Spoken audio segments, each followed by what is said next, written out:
سلام رفقا، چطورید؟ من اسمم توی هستم و خوش اومدید به یه ویدیو دیگه. امروز یه ویدیو خیلی باحال دارم. این ویدیو برای بچهای زیر 18 سال توصیه نمیشه. اونایی که سینگلن نبینن، اونایی که رل دارن ببینن، اونایی که تنها هستن نبینن. اسم این چالش Still don't know my name، یعنی که هنوز اسم منو نمیدونی. چالش اینجوریه که دو نفر میان با هم دیگه میخورن، داستان عوض میشه. زیاد اسپویلش نمیکنم، بدون هیچ معطلی میریم سراغ ویدیو. ولی یادتون نره حتما لایک کنید، کامنت بذارید و چنل سابسکرایب کنید و اون زنگولم بذارید روی آل، زنگولم فعالش کنید. بریم سراغ ویدیو.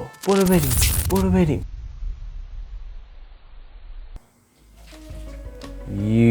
یو چی بود من دیدم برای اولی چه سمی بود؟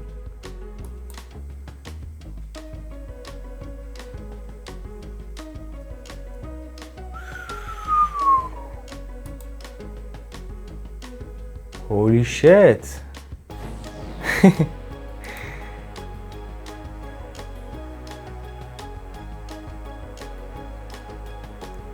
تو رو خدا بس کنی، خانواده نشسته.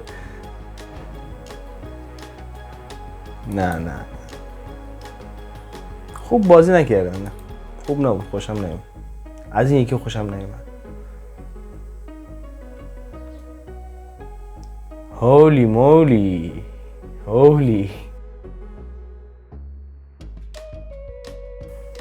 نگو که میخوای. یا خدا چه چالش خفنی بچه. فکر کن به یکی برخورد میکنی و یه تصور بدی تو ذهنت میاد و اون تصور بد چقدر دوست داشتنیه. نگو نه. من دیگه حرفی ندارم.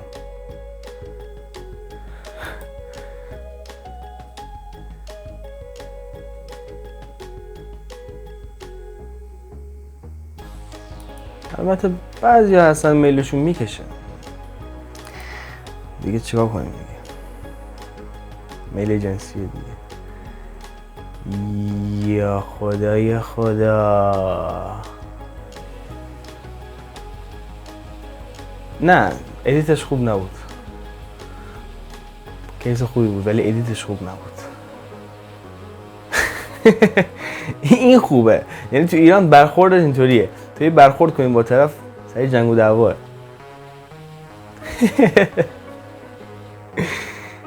ایده‌تو دوست داشتم، ایده‌ت خیلی خوب بود.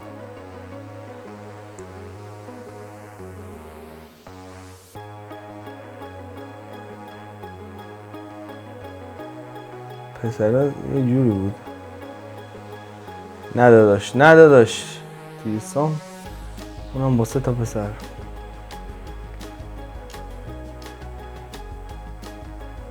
دهن سرویس نشست رو گاز داغ.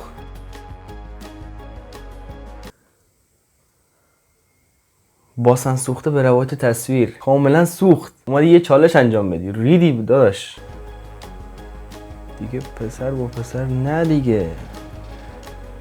چندش آها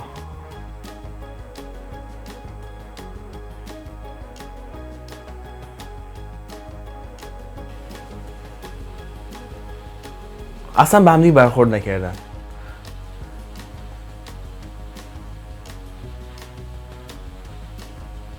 چقدر شما کثیفین. آها پسر با پسر.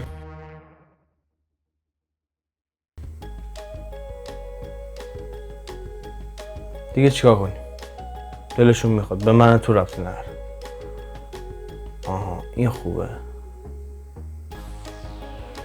زندانی داره میبره، یهو زندانی با بله. تو رو خون نسوزون. بیا اینم سوزون. اوه این واسه اون کسایی که خب طرف رو دفعه اول میبینن دیگه، برنامه ازدواج و دیگه خواستگاری و خانومم و داستان و اینا هم تو ذهنشون میاد دیگه. همسر آینده هم همینا تصور میکنن. چنین موردی ما داشتیم. بیبی ادیتت خیلی بد بود، یه خورده کار داشت. اوه خوشم اومد. این خوبه. هر پسر گیمری آرزوش همینه. یا خدا نه.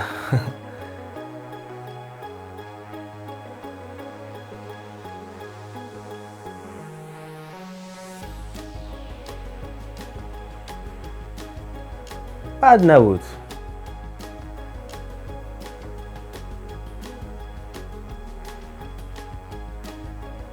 دیگه تو ماشین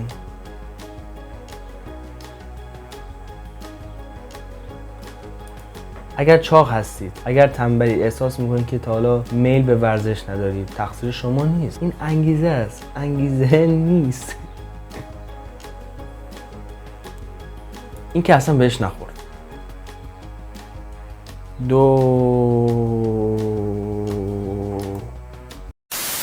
که تا اینجا ویدیو رو تماشا کردید، یادتون نره که اگر از این ویدیو خوشتون اومد حتما دکمه لایک رو بزنید و اگر نظری دارید حتما تو کامنت بنویسید، که باید بنویسید، چون اگر ننویسید ربات شناخته میشید و بازید محسوب نمیشه. و اگر چنل رو سابسکرایب نداری حتما چنل سابسکرایب کن و اون زنگوله هم فعالش، که هر موقع ویدیو میذارم برات پیغام بیاد و بیا ویدیوم ببینی. یه سری میگن کم ویدیو میذاری، کم ویدیو نمیذارم من. شما اون زنگوله رو بزنید، روی آل بذارید، هر موقع ویدیو گذاشتم بعد پیغامش بیاد که سریع بیاید تو یوتیوب ویدیوم ببینی. مرسی از همتون، تا ویدیو بعدی دوستتون دارم، میبینمتون. پیس.